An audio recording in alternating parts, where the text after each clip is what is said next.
Welcome to this video on the principles of management. We will focus on key contributors like Henri Fayol, Frederick Taylor, Elton Mayo, and others.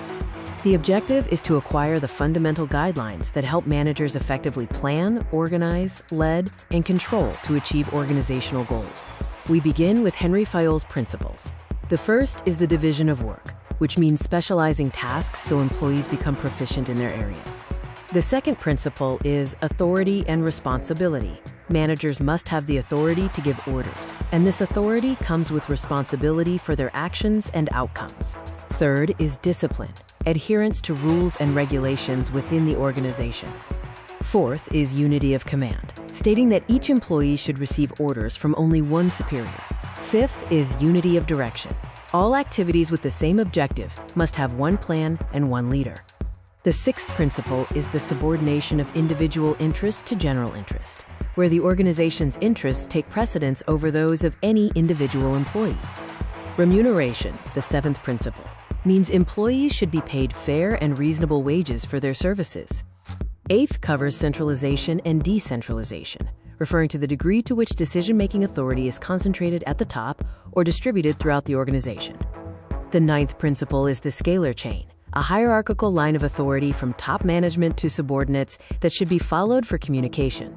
10th is order, a systematic and organized approach to managing resources and people. 11th, equity, states that managers should treat all employees fairly and with kindness. Stability of tenure of personnel, the 12th principle, emphasizes minimizing high employee turnover to allow time for proficiency. 13th is initiative. Employees should be encouraged to take initiative and contribute ideas. Finally, the 14th principle is esprit de corps, promoting team spirit and harmonious relationships within the workforce. Next, we examine Frederick Taylor's scientific management principles. The first is science, not rule of thumb. Work should be analyzed and standardized through scientific methods. Second is harmony, not discord. Management and workers should cooperate. This sparked the, quote, mental revolution idea to change both parties' attitudes. Third, cooperation, not individualism. Collaboration between managers and workers is more effective than individual effort and competition. The fourth principle is development of each person to their greatest efficiency. Workers should be scientifically selected, trained, and developed for tasks that best suit their abilities. Max Weber's bureaucratic management principles include hierarchical authority, a well-defined chain of command with higher offices supervising lower ones.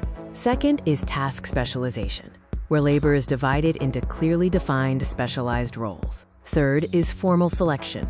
Employees are chosen based on technical qualifications and competence, not favoritism.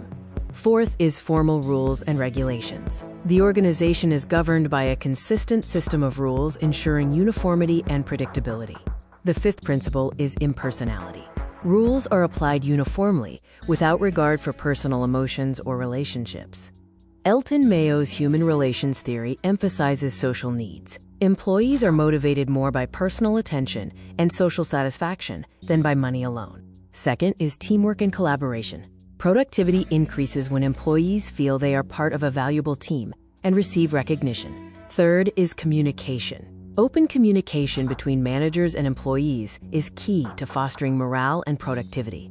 We move to contemporary management principles. First is systems management, viewing the organization as a complex system of interconnected parts. Managers must coordinate these to work in harmony. Second is contingency management. There is no single best way to manage. The optimal style depends on the specific situation, such as the organization's size and environment. Third is empowerment. Giving employees greater power and autonomy over their work results in higher performance levels. Fourth is change management. Modern principles focus on the ability to guide organizations through transitions, adapting to the dynamic and fast-changing business environment. This concludes our video on the principles of management. Thank you for watching.